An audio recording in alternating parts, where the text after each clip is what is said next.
A gun buyback that forced law-abiding citizens to surrender their firearms in a nationwide roundup and meltdown of all semi-automatic firearms and pump-action rifles and shotguns. 640,000 ordinary conventional firearms confiscated and destroyed. It was an absolute joke and a tragedy. I actually turned in 3 firearms, and it broke my heart. I mean, it was 40 years of collecting, and I can't say it any other way than that. I felt sick.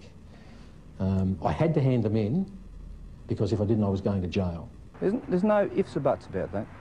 By taking that gun away from me, they've stolen something from me. A right stolen by their government, promising safety in return for its gun bans. But now citizens know the frightening truth. The cost of lost liberty can be measured in the loss of life. It's become very, very obvious, even to Blind Freddy, that the expenditure of $500 million has done absolutely nothing to reduce crime. It certainly didn't do what the government touted it would do, which was to reduce crime. It hasn't done that at all. In fact, there's been more. This has been a lot of bull and hasn't really done much to help society and with its problems. Cold, hard facts the anti-gun forces can no longer escape. Armed robberies have skyrocketed, up 69%. Assaults involving guns rose 28%. Gun murders increased 19%. And a new phenomenon, home invasions jumped 21%. An increase politicians insist they can't explain because they're still trying to legally define what a home invasion is and what the penalty should be. Part of the difficulty is that there is no clear definition of home invasion in the law. Never cease to be amazed at the ingenuity of lawyers. If the politicians want a pay rise, boom, that's done in 20 minutes. But to define home invasion, what a joke. I have no trouble at all in defining what a home invasion is. I think if someone sets their foot inside your door uninvited, they are invading your home and your privacy. And victims who have survived home invasions don't need a definition.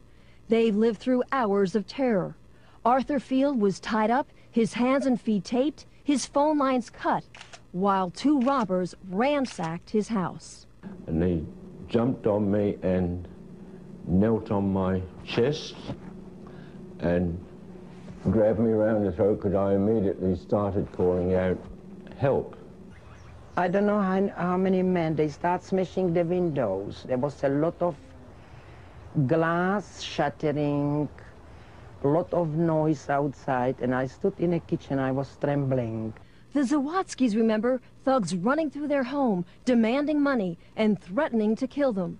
Mr. Zawadzki says if he had a firearm, the suspects never would have gotten away. Do you will stand, waiting till you get killed? Or you will defend yourself? Tell me true, you will defend yourself.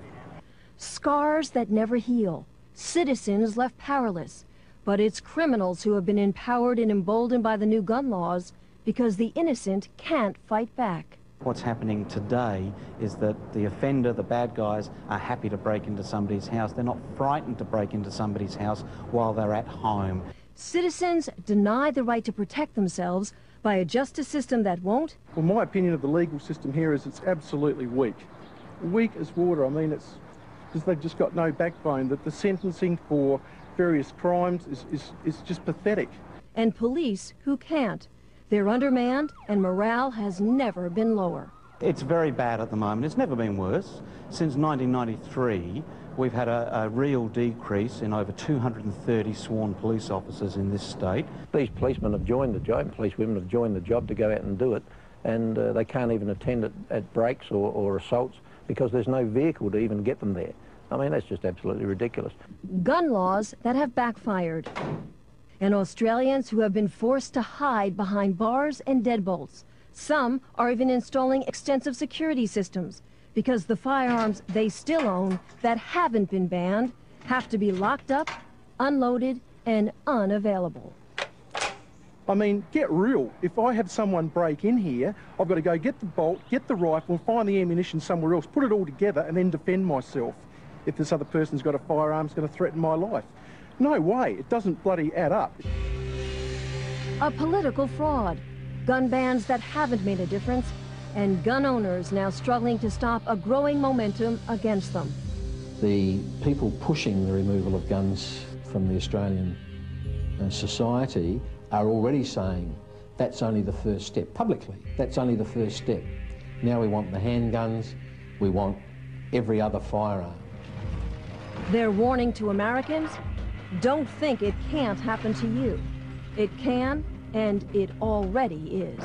Unless you, as a firearms owner, get off your butt now and start to oppose those that want to take them off of you right here and now, I would say that within 5 to 10 years, the restrictions on gun owners in America will be similar to what happens in Australia. Don't trust your politicians. Get in there, keep on their backs. Be a member of the NRA, be a member of your local gun club. Be part of the NRA and never, ever, ever give up your freedoms, because that's, in the end, that's all you've got. If you think you have rights, tomorrow the government can take them away from you. I think the Americans have to be very, very careful, because, you know, their rights will be quickly eroded, as ours have, and we don't have a chance in hell of getting those rights back.